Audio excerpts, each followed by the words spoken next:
इसमें लेंगे ओए जब ट्रांसफार्मर की कॉपी में जब ट्रांसफार्मर की प्राथमिक कुंडली में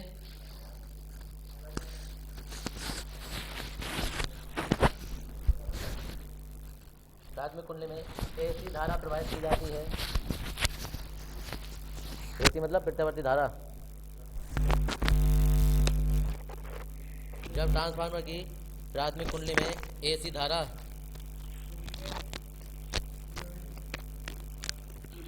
प्रवाहित की जाती है।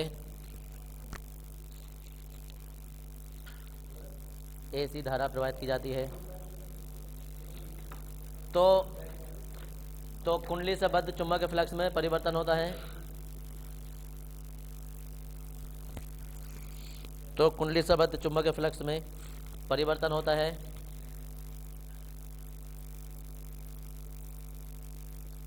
कुंडली से बद्ध चुंबकीय फ्लक्स में परिवर्तन होता है जिससे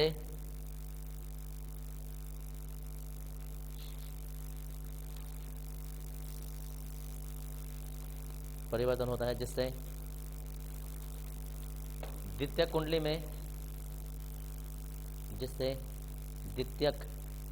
में एक प्रेरित विद्युत वाहक बल उत्पन्न हो जाता है। जिससे द्वितीयक कुंडली में एक प्रेरित विद्युत वाहक बल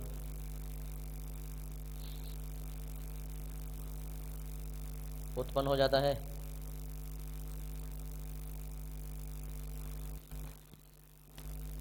प्रेरित विद्युत वाहक बल उत्पन्न हो जाता है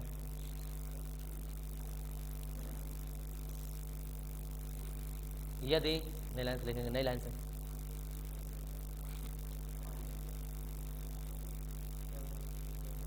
यदि प्राथमिक कुंडली में फेरों की संख्या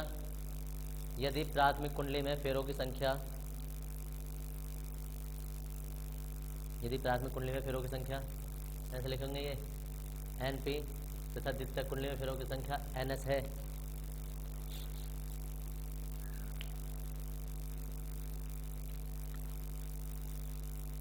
फेरों की संख्या NS है।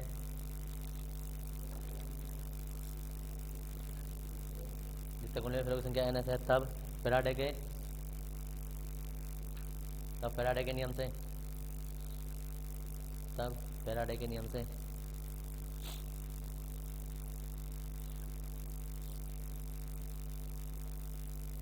देखो भाई,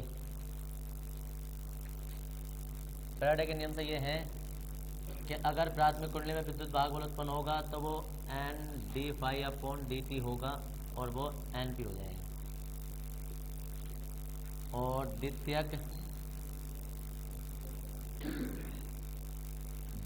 कुंडली में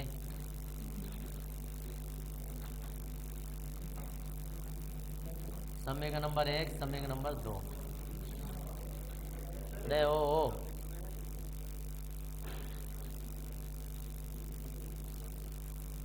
समीकरण 2 को 1 से भाग करने पर, जब 2 को 1 से भाग करेंगे, ये ऊपर ये नीचे, माइनस के NS d∅/dt और माइनस के NS NP और d∅/dt, इससे कैंसिल हो गया, माइनस से ये माइनस कैंसिल हो जाता है। तो एप्सिलॉन P बराबर NS/NP। समीकरण नंबर 3 हम कहेंगे यदि प्राथमिक कुंडली के सिरों पर विभवांतर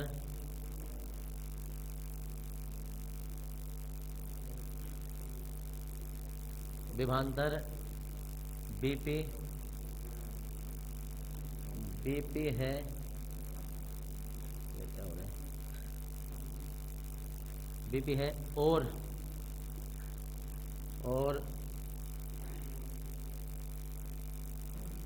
द्वितीय कुंडली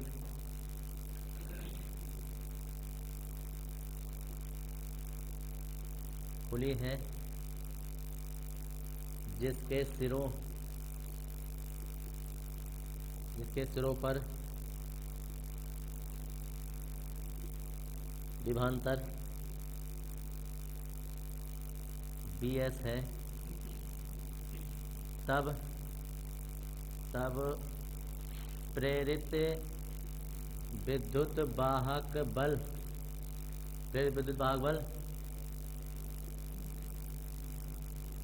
विभवांतर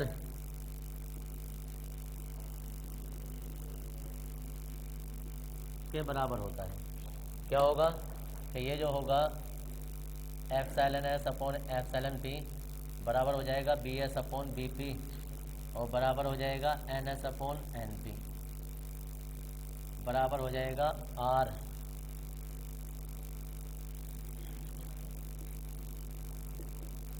जहाँ R एक नियतांक है जिसे परिणमन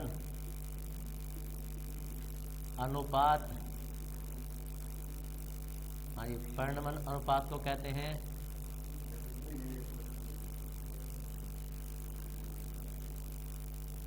ट्रांसफॉर्मेशन रेशियो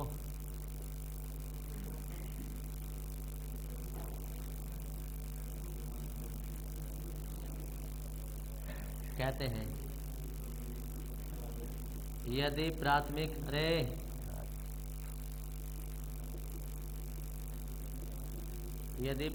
कुंडली तथा द्वितीय कुंडली में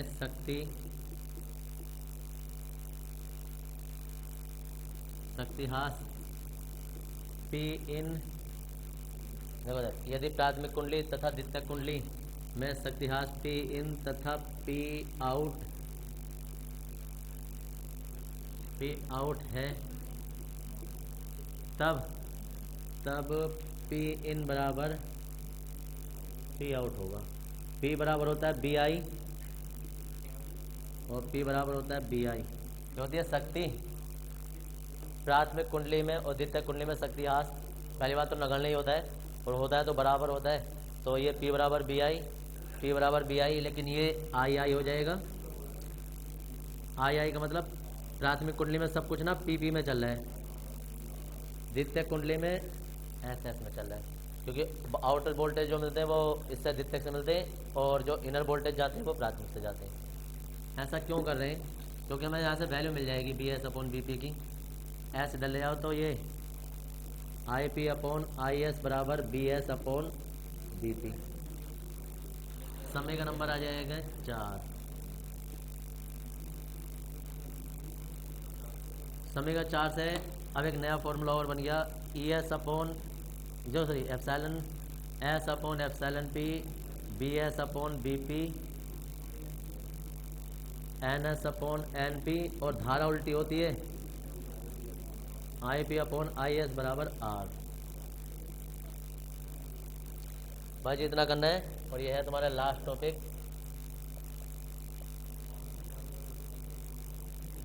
ट्रांसफार्मर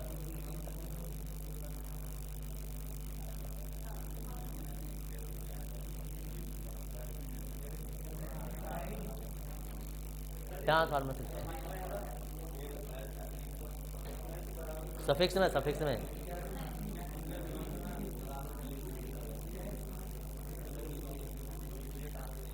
सब सफिक्स में इतना डाल लेंगे। यहाँ तो बोला ट्रांसफार्मर।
साथ साथ उतार लो, अभी बता रहा हूँ।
क्रोड कोड लिख देते हैं।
हाँ जी।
अरे ओ उतार लो जरा से।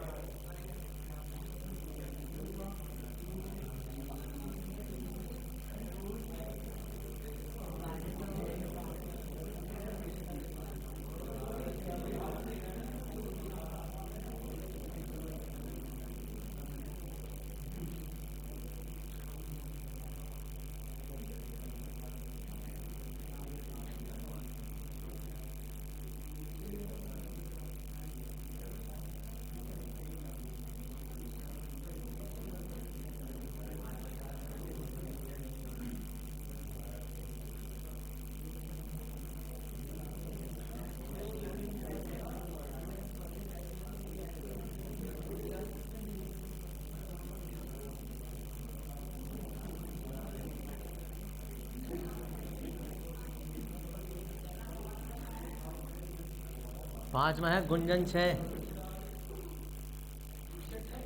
तो चैप्टर इसी के साथ खत्म होता है तुम्हारा। अब तुम बार बार हेडिंग करवाते रहते ना, क्या है क्या है।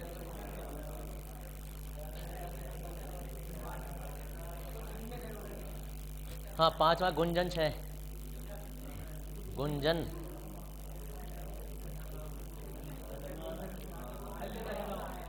हाँ जी। वो आता था जीभ है सपने सुहाने वाला वो।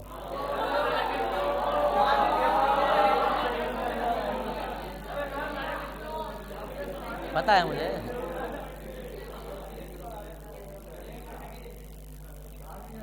अरे आप बाहर रहे इतना तो टाइम होता भी नहीं किसी से। याद है मुझे, उसमें एक रोल था शायद, उसका लड़की का नाम था शायद एक।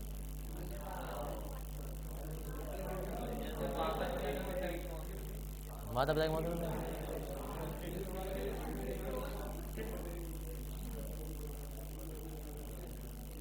ये सीरियल में जो रोल आते हैं ना, ये नए नए कलाकार लॉन्च करते हैं, उसके बाद दोबारा वो आते भी नहीं हैं। और कभी कभी मिलते हैं, फिर दोबारा से फिर नहीं मिलते। फिर दोबारा मिले कहीं वो बिग बॉस में आई थी वो,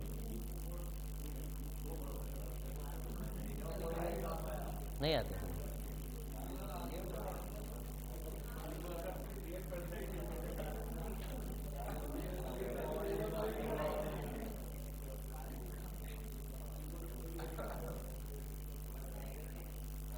नहीं नहीं, ट्रांसफार्मर की दक्षता अलग से एक नंबर का नंबर है।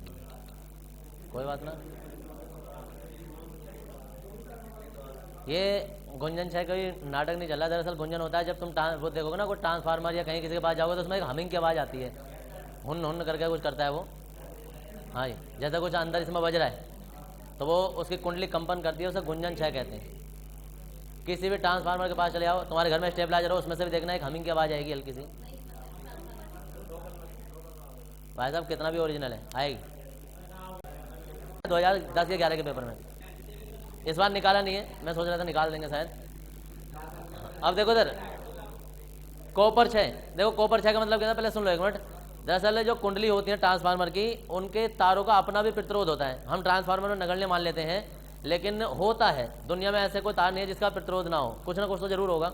तो उस प्रतिरोध के कारण ये ट्रांसफार्मर ना थोड़ी सी धारा रोक लेता है अपने अंदर।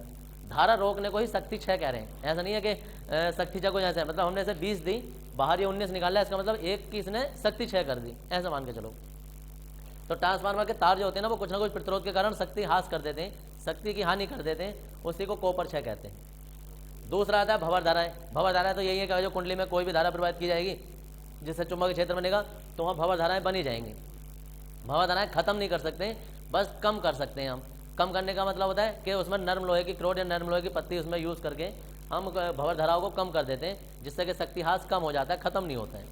भंवर धाराएं, वो भंवर धाराएं तुमने वैसे ही पहले पढ़ लगी हैं, लेकिन ट्रांसफार्मर की अगर तुम पत्ती देखो ना बहुत मुलायम होती हैं, जैसे हार्ड लोहे की नहीं बनी होती, मुलायम लोहे की बनी होती हैं।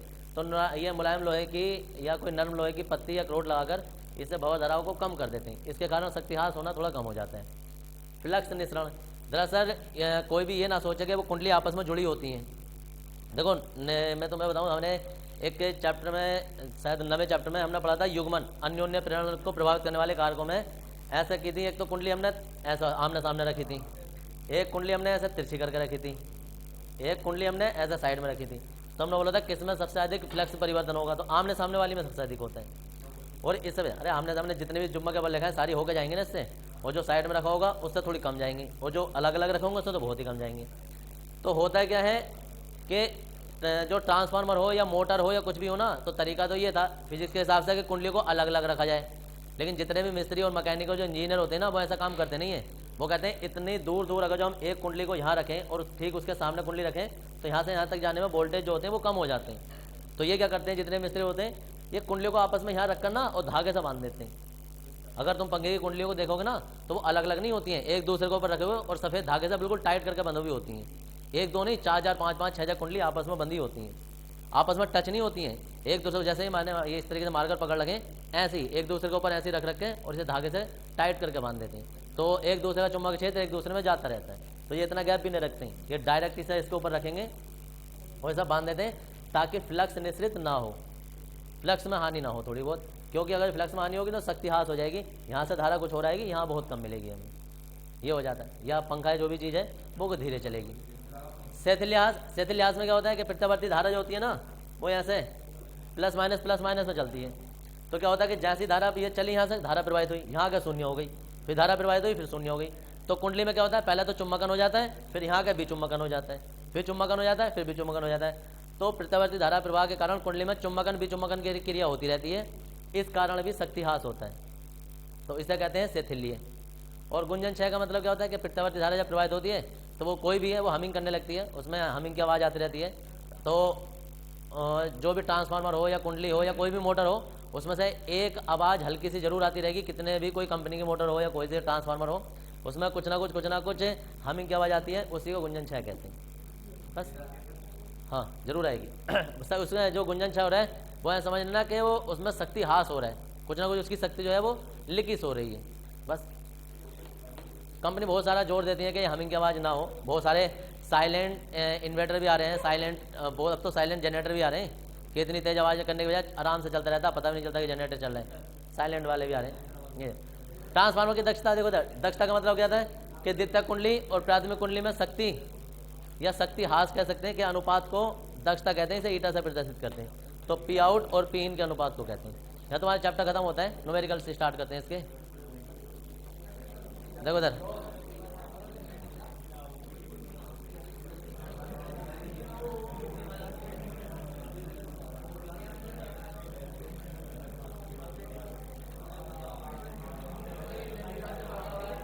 हाँ जी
हाँ जी,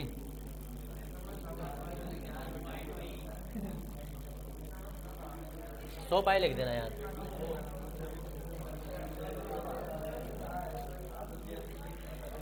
क्वेश्चन है, सुन लो इधर क्वेश्चन। तो क्वेश्चन ये है कि एक प्रत्यावर्ती धारा की समीकरण है, समीकरण I बराबर 2I 100 पाई टी है। इसे इसके दो पूर्ण चक्रों का ग्राफ या निरूपण कीजिए। ठीक है, इसके दो पूर्ण चक्रों का ग्राफ निरूपित कीजिए कि इसके दो पूरे पूरे चक्र बनाने हैं। अब चक्र बनाने के लिए किस किस चीज़ की जरूरत पड़ेगी, पहले ये समीकरण उतारो, बता रहा हूँ, डालो। जितने देर में उतारना कर रहे हैं, एक लाइन है।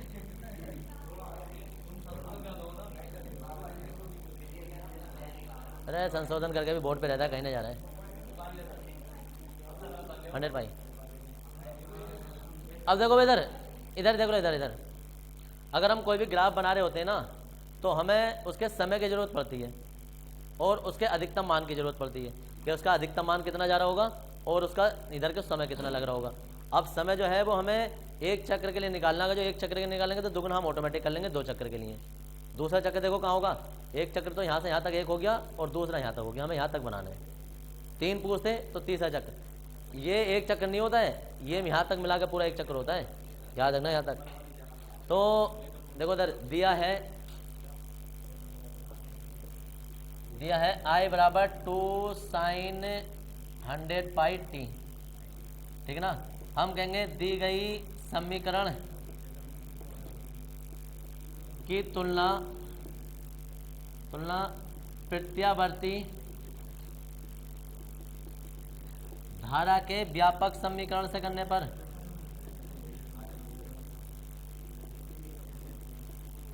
देखो प्रत्यावर्ती धारा का व्यापक समीकरण क्या होता है, I बराबर I0 sine omega T. I0 की वैल्यू मिल जाएगी कितनी, I0 की वैल्यू 2 एम्पियर और यहाँ 100 पाई टी के बराबर क्या है, ये पूरे का पूरा ओमेगा टी है, यानी कि ओमेगा टी बराबर जो है वो 100 पाई टी होगा। साइन के बाद में जितना भी कोण है वो साइन के बाद का कोण हो गया। इससे टी से टी कैंसिल हो गया, ओमेगा की वैल्यू खोल देंगे 2 पाई एफ, पाई से पाई कैंसिल हो गया और 2 से ये 50 बार कैंसिल हो जाएगा। तो एफ बराबर हमें मिल जाएगा 50 हर्ट्ज। लेकिन हमें एफ से मतलब नहीं है, हमें टी से मतलब है कि एक चक्कर पूरा करने में कितना समय लगता है, वो उसका आवर्तकाल होता है, हमें कैपिटल टी चाहिए। तो हम कहेंगे कैपिटल टी बराबर होता है 1/f 1/50। तो कितना हो जाएगा,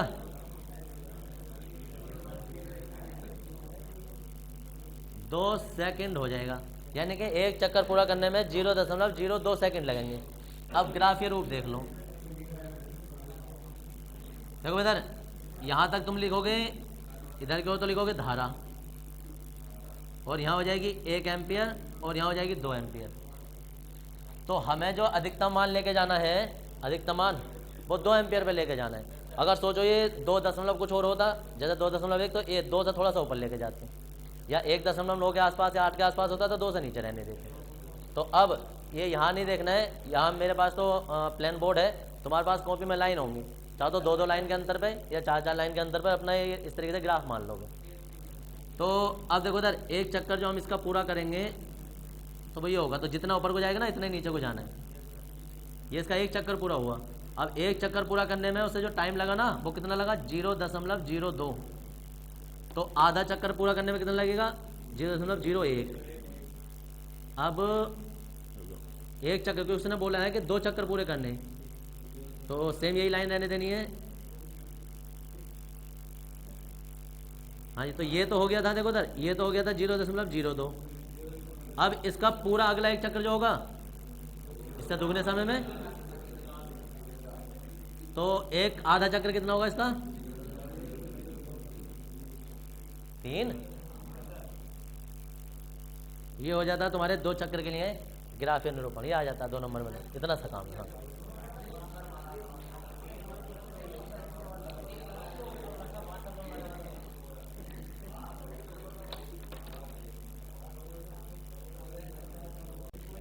क्वेश्चन बदल गया आपका, वोल्टेज के लिए है, तो ये क्वेश्चन घर से करके लेकर आना है कल।